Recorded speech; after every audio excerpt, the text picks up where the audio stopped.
Hello viewers, আপনারা দেখতে পাচ্ছেন এই যে আমার গাড়ি ঢাকা থেকে ট্রিপ নিয়েছি নবাবগঞ্জের ভিতরে। এই কী নাম বললো, সুল্লা না তেল্লা জানি, এরকম একটা নাম বললো। আপনারা দেখতে পাচ্ছেন এই যে আমার সিএনজি। আমরা যে কত কষ্ট করে অজরপাড়াগাঁওয়ে ট্রিপ নিয়ে আসি, আমার ভিডিওতে না দেখলে আপনারা বুঝতে পারবেন না। এখানে কোনো আশেপাশে দোকান নাই খাবারের। তো আমি কিছু দূর যেয়ে, দুপুরে খাওয়া দাওয়া হয় না, তো কিছু দূর যেয়ে আমি একটা চিপস কিনে এনেছি, একটা 10 টাকা দামে রুটি খেয়েছি। দেখতে পাচ্ছেন আমি এখানে চিপস খাচ্ছি, 10 টাকা দামে একটা রুটি খেয়েছি।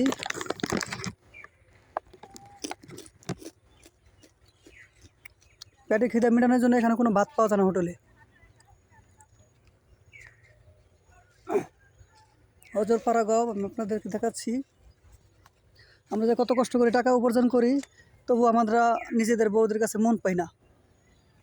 বউরা মনে করে যে আমরা এখানে আনন্দ করতে আসি, ফুর্তি করতে আসি, মেয়ে নিয়ে ঘুরতে আসি, এরকম ধারণা ওনাদের। আপনার ভিউয়ার্স এগুলা দেখুন ভিডিওটা, আমি যে আপনাদেরকে কোথায় নিয়ে এসেছি।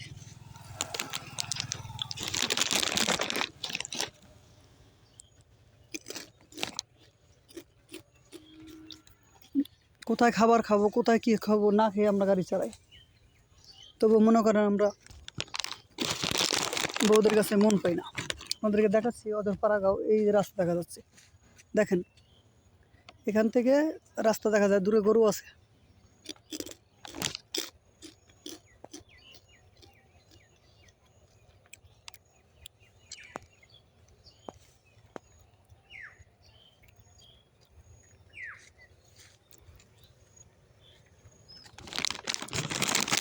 দেখতেছেন একটা রুটি খেয়ে মাত্র রয়েছে দুপুরে, এখানে ভাত খাওয়ার কোনো সিস্টেম নেই।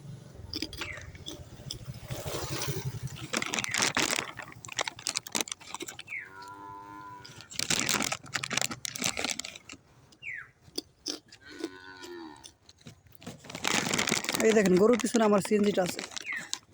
এখানে না হোটেল আছে, না পানি খাবার জায়গা আছে, না কিছু আছে, সব হলো অজরপাড়াগাঁও। এই সেই ব্রিজ দেখতে পারতেছেন।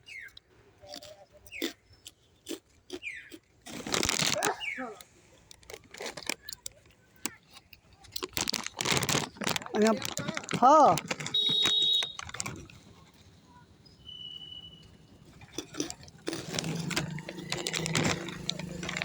ভিতরে দিব।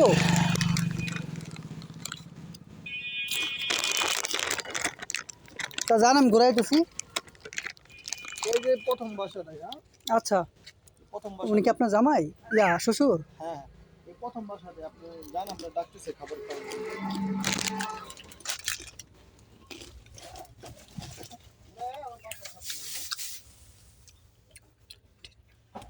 ঠিক আছে, আজকের জন্য এই পর্যন্তই।